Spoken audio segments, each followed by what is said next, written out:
I'm 11. I'm a bystander and I'm 10. And we're reading the true story of the three little pigs. Everybody knows the story of the three little pigs, or at least they think they do. But I'll let you in on a little secret. Nobody knows the real story because nobody has ever heard it inside of my side of the story. I'm the wolf, Alexander T. Wolf. You can call me Al. I don't know how this whole big bad wolf thing got started, but it's all wrong. Maybe it's because of our diet. Hey, it's not my fault wolves are eat cute animals like bunnies and sheep and pigs. That's just the way they are. If cheeseburgers were cute, folks would probably think you're the big bad wolf too.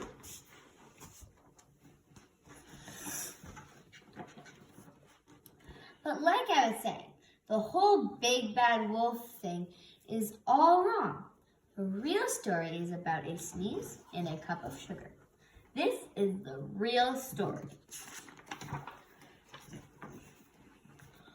Way back in once upon a time, I was making a birthday cake for my dear granny.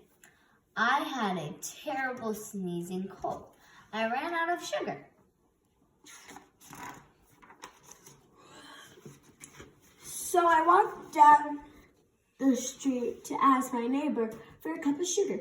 Now, this neighbor was a pig, and he wasn't too bright either. He had built his whole house out of straw. Can you believe it? I mean, who in his right mind would build his house out of straw? Of course, the minute I knocked on the door, it fell right in again. Right in. I didn't want to just walk into someone else's house, so I called, little pigs, are you in? No answer. I was just about to go home with a cup of sugar for my dear old granny's birthday cake. That's when my nose started to itch and I felt a sneeze coming off while I huffed and I snuffed and I sneezed a great sneeze.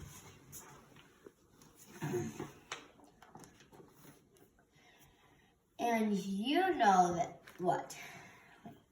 You know what? The whole darn straw house fell down. And right in the middle of the pile of straw was the first little pig, dead as a doornail. He had been home the whole time. It seemed like a shame to leave a perfectly good ham dinner lying there in the straw. So I ate it. Think of it as a big cheeseburger just lying there. I was feeling a little bit better, but I still didn't have my cup of sugar. So I went to the next neighbor's house. The neighbor was the first little pig's brother. He was a little smarter, but not much. He had built his house with sticks. I rang the doorbell on the sticks house. Nobody answered. I called, Mr. Pig, are you in? He yelled back, go away, Wolf, you can't come in. I'm shaving the hairs on my chinny chin chin.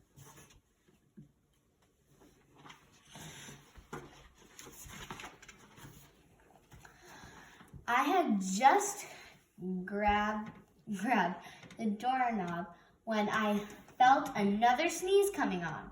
I huffed and I snuffed and I tried to cover my mouth, but I sneezed a great sneeze. And you're not going to believe it, but this guy's house fell down just like his brother's. When the dust cleared, there was the second little pig, dead as a doornail. Wolf's honor.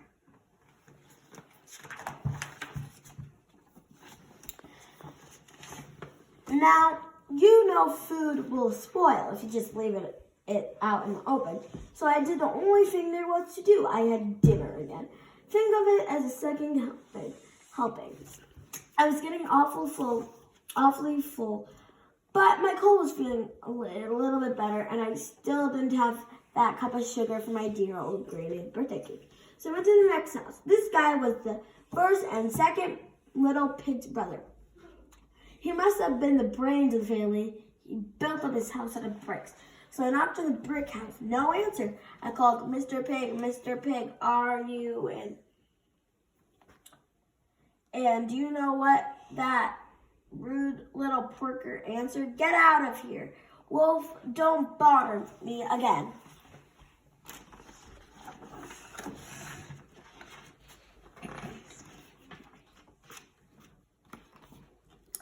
Talk about impolite.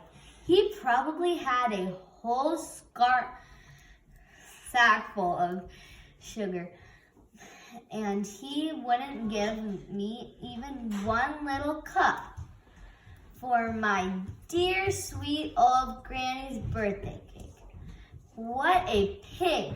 I was just about to go home and maybe make a nice birthday card instead of a cake when I felt my cold coming on.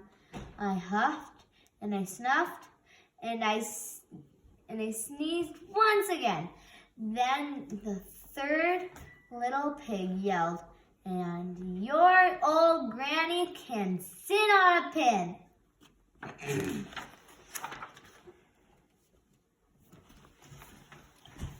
Now I was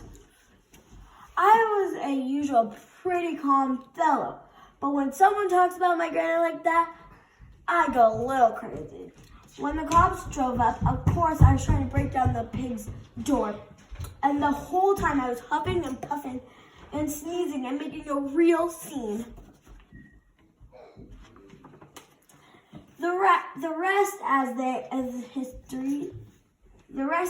say, is history. The news reporters found out the two pigs I had for dinner. They figured a sick guy going around borrowing a cup of sugar didn't sound very exciting. So they jazzed up the story with all that huffing and puffing and blowing your house down. They made me the big bad wolf. That's it, the real story. I was afraid. But maybe you could Loan me a cup of sugar. So if you're looking for a challenge, the challenge is You could maybe draw the three little pigs in their houses. or try to be kind to someone. Bye.